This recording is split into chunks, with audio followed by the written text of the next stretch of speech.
Y pues yo, mi querida familia, el día de hoy tenemos un invitado especial en este programa que, bueno, ustedes nos han acompañado en esta lucha de la cuarta transformación. Y bueno, nos encontramos con el secretario de Turismo, Miguel Torruco.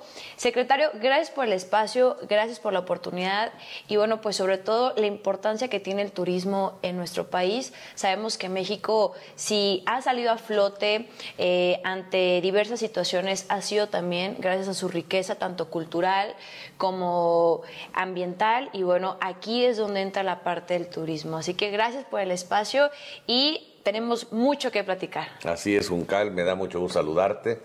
Una vez más, bienvenida aquí a la Secretaría de Turismo y sobre todo un saludo a todos quienes nos están viendo en el buen programa Charro Político y a todas las benditas redes sociales. Gracias a ustedes permiten que la noticia y las actividades que se lleven a cabo pues puedan permear en la población sin censura, sin cortapisa y con la verdad. No, y para nosotros siempre es un honor. Y como usted lo menciona, hay cosas que pasan pero no se dicen. Y en las redes sociales encontramos este espacio donde realmente se hace valer la libertad de expresión. Y bueno, en ese sentido, sabemos que se vive una pandemia en todo el mundo, una situación que nadie se esperaba. Y uno de los sectores que más sufrió fue el turismo. ¿Qué nos puede decir? ¿Nos puede platicar un poquito de lo que se ha vivido en esta administración? Ya estamos, podríamos decir, casi en la recta final y los resultados que hoy tenemos son asombrosos. Bueno, pues en primer lugar viene la invitación por parte del presidente de la República, Andrés Manuel López Obrador, pero desde el 2012, que es cuando da a conocer su primer gabinete para esa segundo intento por la presidencia de la República. A partir de ahí viene ya la tercera y, como dice el dicho, la tercera es la vencida. Viene el triunfo de la cuarta transformación, se asume la presidencia en un evento muy emotivo que contrasta con otros eventos similares del pasado, pero además se empieza la actividad a partir ya del 1 de diciembre.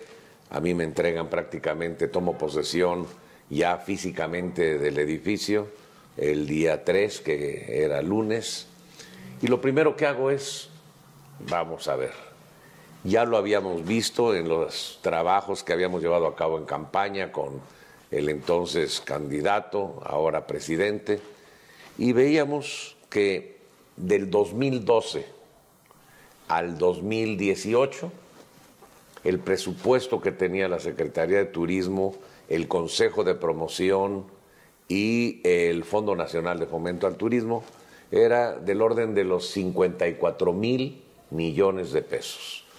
Como empresario que he sido toda mi vida, dije, bueno, a ver, ¿cuánto se gastaron? ¿Cuál era el presupuesto? ¿Y cuál es el resultado? Turismo de internación al cierre del 2018, lugar número 7, muy importante. Nada más que hay que recordar que la potencialidad turística de una nación no se debe de medir en base al número de turistas recibidos, sino a las divisas captadas. Y bajo ese concepto, en divisas estábamos en el lugar 17. Ya no era tan apantallador como se decía, y el top 10 y todo el asunto. Se comenzó a ver la realidad. Así es. ¿Encontró corrupción cuando llegó a la Secretaría de Turismo? Vamos a hablar primero del lugar 17 y en gasto per cápita, lugar número 40. Por otra parte, los que nos visitaban, que eran 41.3 millones de turistas, resulta que el 92,5% se canalizaba en 6 plazas de vocación turística: Cancún, Ciudad de México, Los Cabos, Puerto Vallarta, Guadalajara y Monterrey. ¿Qué quiere decir? Exceso de concentración, de dependencia y sobre todo que faltaba más productos turísticos. Obviamente, en base a ese diagnóstico, pues está el plan de gobierno. ¿Qué hay que hacer para que no solamente permee el beneficio del turismo en 6 plazas, sino que hay 253 plazas? Crear nuevos productos, diversificar productos y de esa forma ser más equitativo. De ahí el presidente es a donde dice, hagamos del turismo una herramienta de reconciliación social, no más paraísos turísticos conviviendo con infiernos de marginación. Sí, claro. Primero, pues un Acapulco, un Mazatlán, etcétera, pero se daba que la franja turística de lujo pasaba 1 o 2 cuadras al interior, miseria y falta de atención. Entonces había que darle más atención a la población local, que es el objeto fundamental del beneficio de una actividad económica tan importante que es el turismo. A partir de ahí, pues está qué manera de regionalizar y de promover el turismo en diferentes puntos. Pues hay una lógica, no es capricho del gobierno federal. El Tren Maya. El Tren Maya va a darle beneficio a Yucatán, Quintana Roo, Campeche, Tabasco, Chiapas, con 1.525 kilómetros de vía férrea, pero también con 20 estaciones tropicalizadas, sin romper el medio ambiente y sin romper la identidad histórica y cultural. Y se va a poder pasar por un tren de 160 kilómetros que va a correr ese tren de velocidad, con un espléndido bar, un espléndido restaurante, con camarotes para el que tenga el nivel socioeconómico de querer rentar uno, como en todas partes del mundo. Y de esa forma se va a poder tener la oportunidad de ver 190 atractivos de alto impacto turístico. Entonces, el Tren Maya no es capricho. No queremos estar en el lugar 17 en captación de divisas ni en el 40 en gasto per cápita. No queremos que nada más los 6 plazas de vocación, muchos de los hoteles con 15, 20 millones de dólares de inversión, lo vendan a 150 todo incluido y tengan prisioneros a las personas y las plazas comerciales aledañas estén cerradas, sino que haya un nuevo entorno para poderse desarrollar y beneficiar a la población. Por eso se hicieron una serie de planes que vienen a diversificar y a crear nuevos productos. Iniciamos las actividades por parte de la Secretaría, pues la orden fue cerrar el Consejo de Promoción Turística, la liquidación de todos, había 23 oficinas en el extranjero. Desde luego, las críticas empezaron a llover, pero con 23 oficinas estábamos en el lugar 40 y en el lugar 17. Sin embargo, se firma un convenio con la Secretaría de Relaciones Exteriores y ahora no tenemos 23 oficinas, tenemos más de 130, 140, pero de los países fuertemente emisores tenemos 60, en donde las reuniones de trabajo cuando viajo y que tengo reuniones con inversionistas, qué mejor que sea en el comedor de la residencia oficial. El apoyo por parte de los funcionarios que ya les dimos un curso tanto en Relaciones Exteriores como en Turismo en la Matías Romero. De esa forma, pues hay que ser más eficientes. La Secretaría de Turismo la hicimos más chica. También hubo críticas. 3 subsecretarías, queda una. Pero también, pues antes había muchos asesores. Ahora mis asesores son los directores generales, que son especialistas en la materia, y el subsecretario. No hay renta de aviones, hay austeridad republicana y con ello el presupuesto lo canalizamos para el programa maestro que es prácticamente el Tren Maya.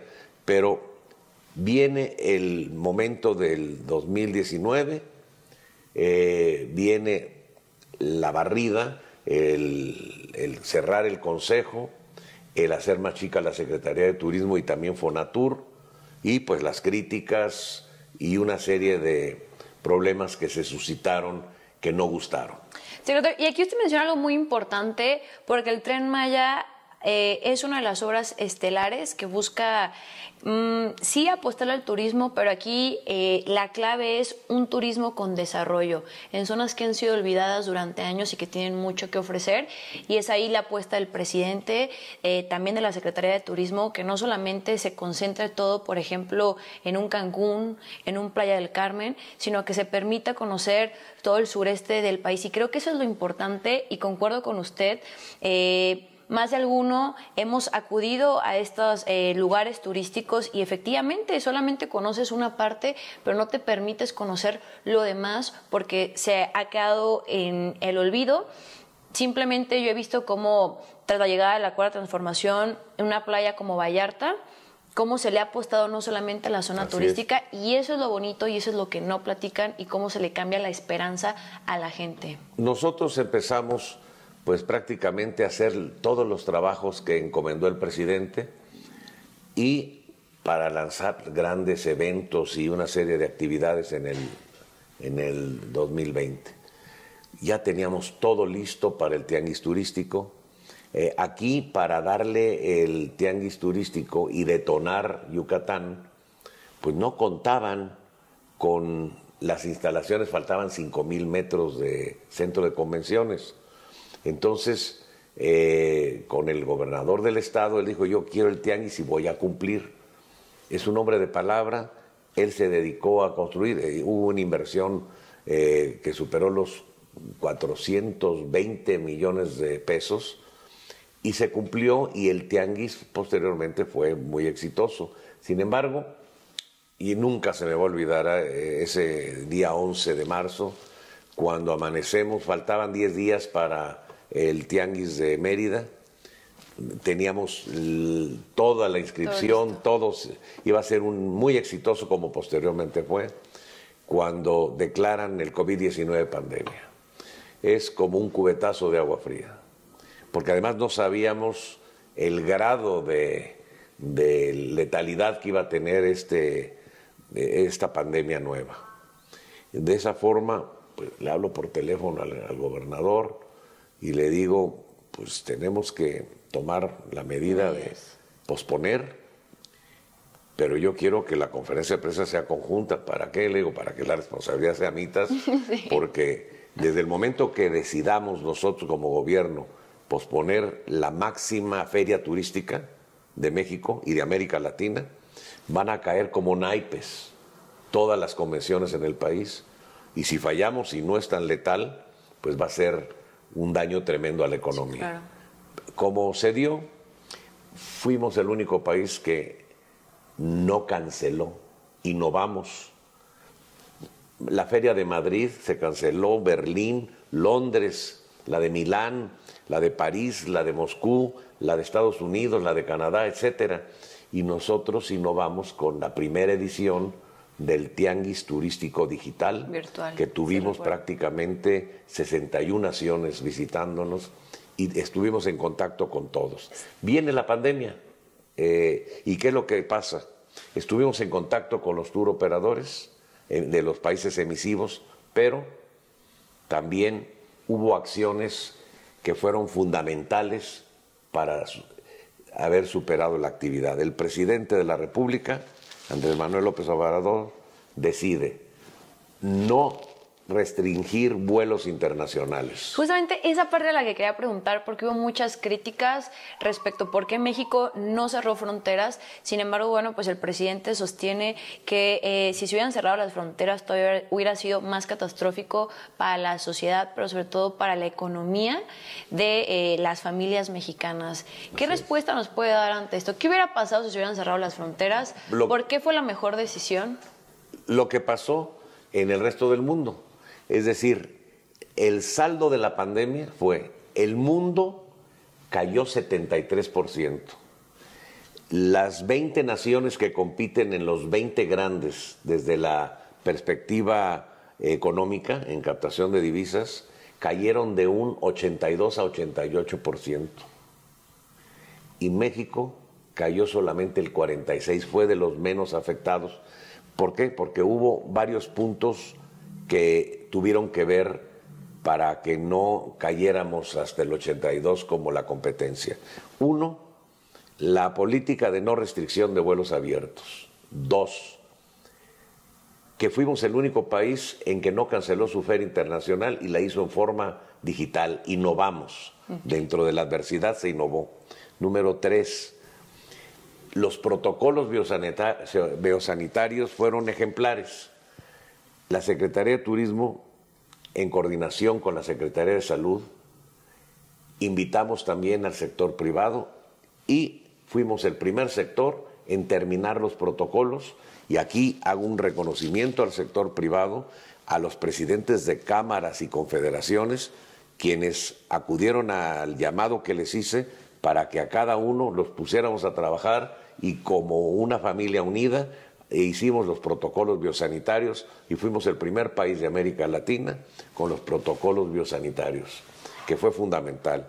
También no hubo endeudamiento, pero también con la política de austeridad el gobierno de la República tuvo prácticamente el recurso para hacer a través de la Secretaría de Relaciones Exteriores el apartado de las 5 farmacéuticas para tener prioridad en la vacuna.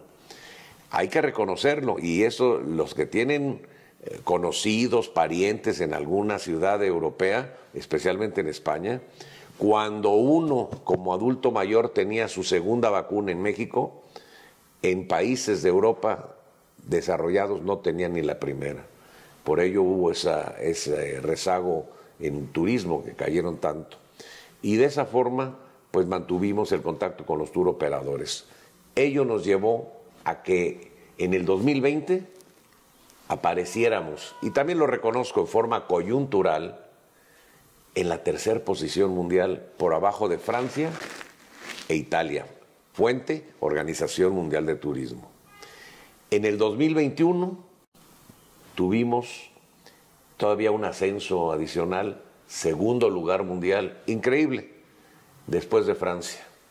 Y ahora, como ya se han dado a conocer, y los dimos a conocer ya el cierre del primer semestre, y como vienen las tendencias de verano y sobre todo de diciembre, puedo aseverar que vamos a recibir al cierre del presente año 42.301.000 turistas de internación, 6 puntos abajo que en el 2019, pero la grata noticia que tenemos para todos es a donde se mide la potencialidad con las divisas. Vamos a captar 26.121 millones de dólares, lo que significará 6.3% más que en el 2019, y con ello será cifra histórica en materia de captación de divisas. ¿Qué quiere decir? Funcionó la política en que implementó el presidente de la República, y ahora ¿qué estamos haciendo? Aprovechando que a través de la pandemia se cerraron las fronteras para Europa, y por primera vez un nicho de mercado que no venían a México, con las 23 oficinas del Consejo, con los 54,000 millones de pesos de presupuesto del 2012 al 18, ese segmento que no venía decidió por primera vez decir, bueno, vamos a ver qué hay en un radio de 4 horas y media de vuelo aéreo, y se sorprendieron con los desarrollos, con el servicio, con la población, con los protocolos biosanitarios, que han sido excelentes, y sobre todo con la gastronomía y la idiosincrasia de nuestro pueblo. Por ello, ellos, aunque acuden cada diciembre y enero al reencuentro de sus raíces en Europa, en Escocia, en Irlanda, o los quebecois de Canadá, a Francia, etcétera, han decidido hacer reservaciones para nuestro país, por lo que el gasto per cápita se ha aumentado y sobre todo la captación de divisas. ¿Qué quiere decir?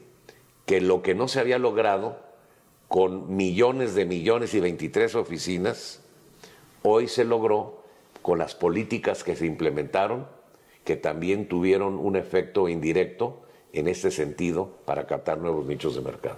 Yo sé que concuerdo con usted.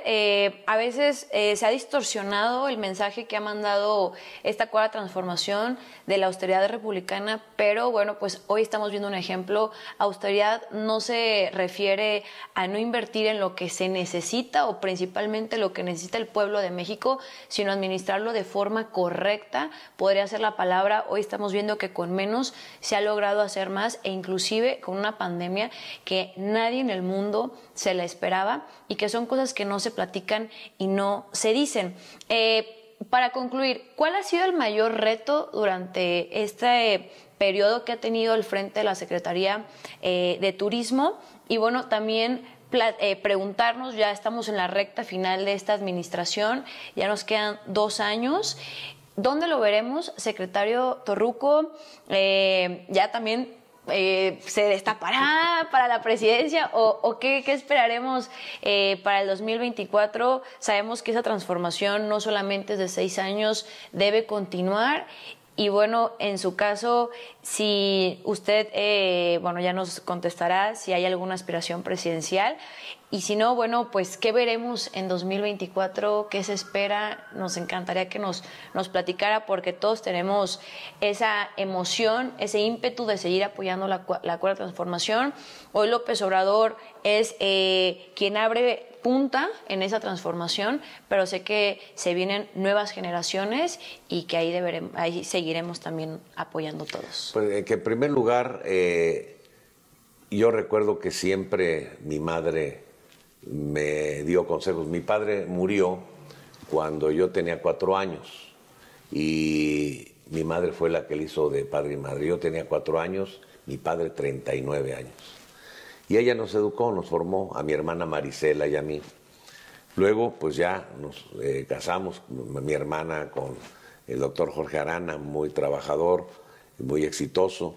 Yo me caso con Gloria Garza, de allá de Musquis, Coahuila, que acabamos de dar el brochazo de la pintura para todos los pueblos de allá de mágicos de Coahuila, como en otras partes del país. Con Gloria, pues 43 años de casado, la conocí hace 45, y pues con 3 maravillosos hijos, la mayor, que es Glorita, viven allá en Cancún, María Elena, también casada, Miguel, casado también, con 9 nietos. Este año cumplí yo 51 años al servicio del turismo.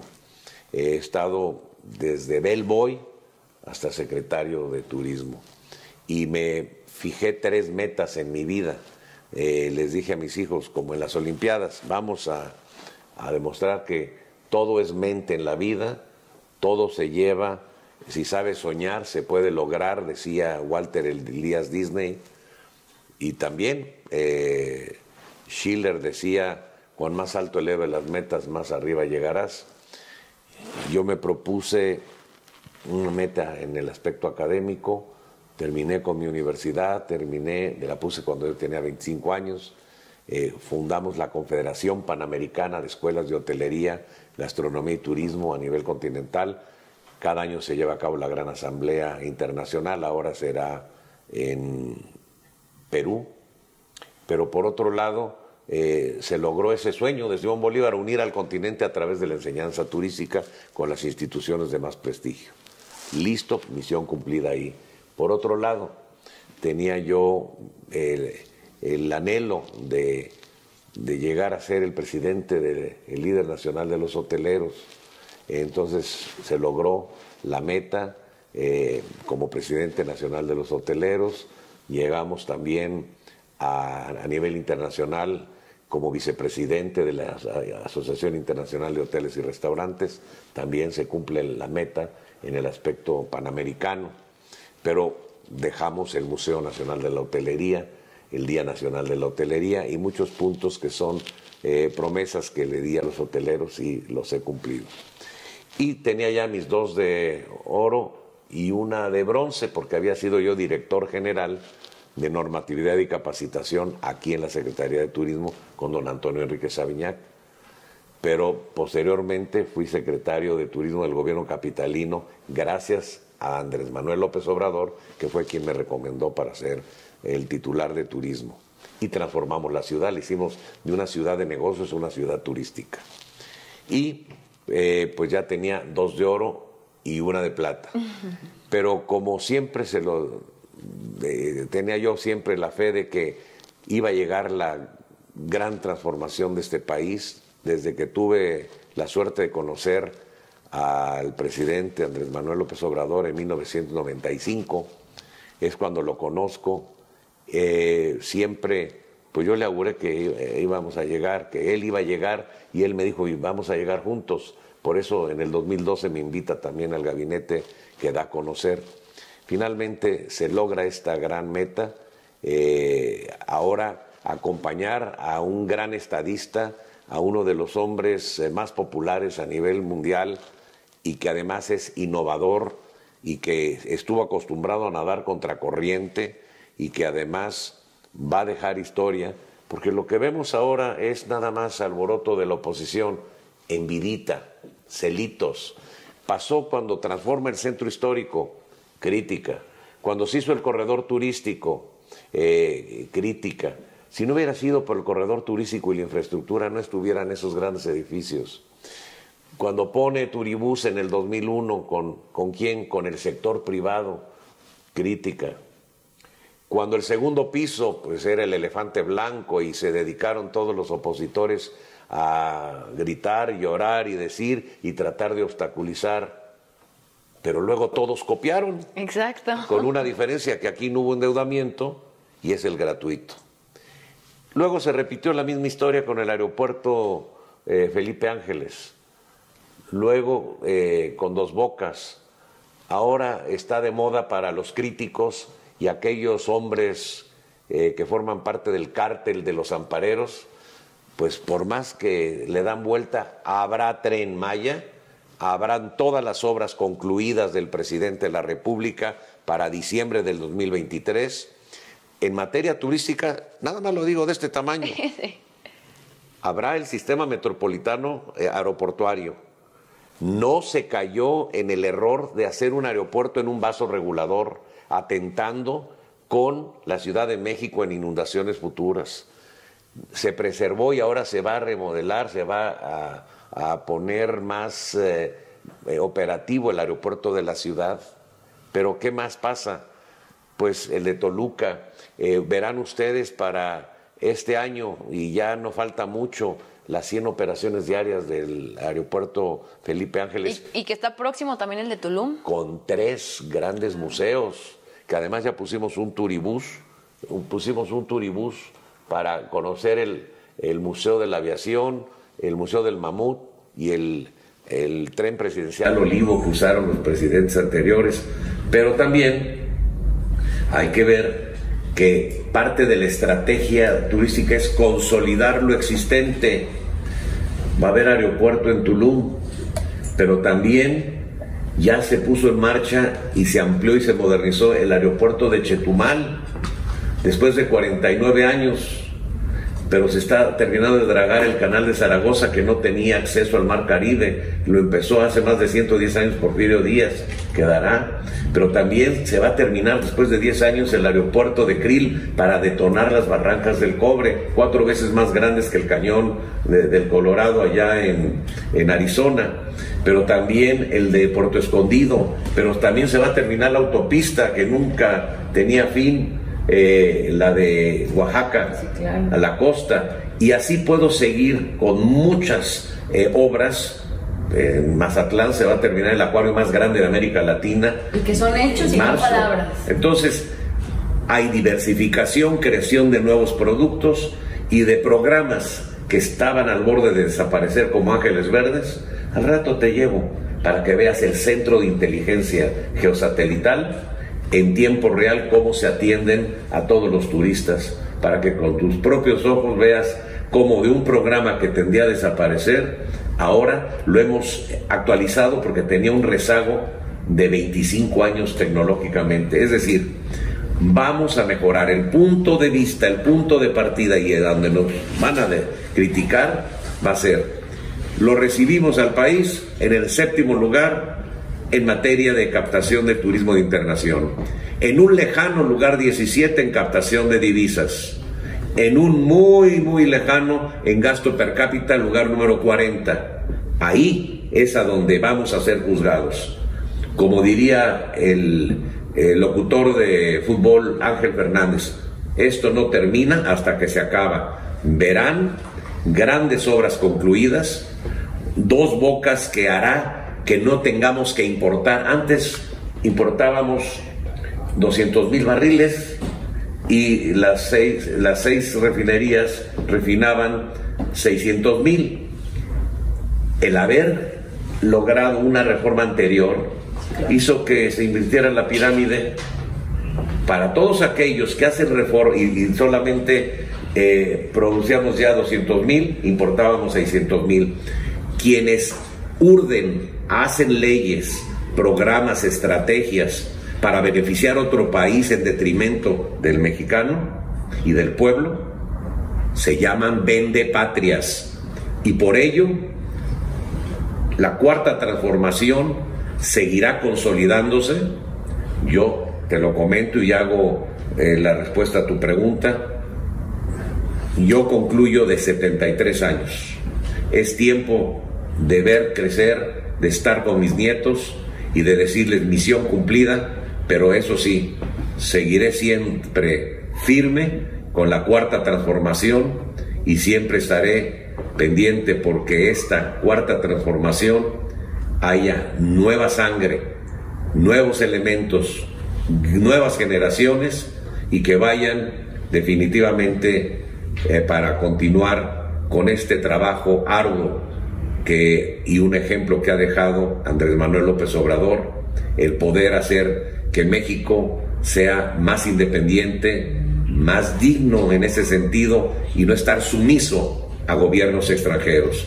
Eso es ser nacionalista, querer la bandera, querer nuestra identidad, pero sobre todo respetándola por el bien de las futuras generaciones. No simplemente hacerse millonario a través de vender los intereses del país y luego ir de empleado a otras empresas una vez habiéndoles hecho el favor. ¡Qué vergüenza! Eso es lo que ya no quiere la juventud y por eso siempre haber estado, como hasta el día de hoy y hasta el término de la administración, con Andrés Manuel López Obrador, ha sido uno de los grandes honores de mi vida y por ello siempre estaré al lado de él, ya como amigo, al término de esta administración. Secretario, hasta la piel chinita se me puso. Muchas gracias por el espacio y concuerdo con usted. Hay que seguir apoyando. Hoy López Obrador a muchos jóvenes o a muchas generaciones les ha regresado la esperanza y con ese ejemplo hay que seguir trabajando y como mexicanos no podemos esperar menos de lo que hoy López Obrador nos ha dado como presidente. Y bueno, ya una pregunta ahí un poco traviesa, quedando en claro que bueno, no lo veremos buscar tal vez la presidencia o algún cargo, sino que aquí ya termina, pero el encargo sigue, como diría el presidente López Obrador. Y de los que hoy conocemos o que ya se han destapado, ¿tiene algún preferido? O sea, quien quede, como dice López Obrador en las encuestas, ¿usted apoyará la Cuarta Transformación? A ver si nos puede adelantar ahí algo un poco. Pues que mi tapado se llama la Cuarta Transformación y con la Cuarta Transformación seguiremos dándole continuidad a la gran obra de Andrés Manuel López Obrador. Pues muchas gracias, secretario, por el espacio. Y bueno, familia, apóyenos a compartir el video, a dejarnos su respectivo like, a poner en los comentarios qué les pareció esta entrevista y bueno, seguiremos dando más información. Muchas gracias.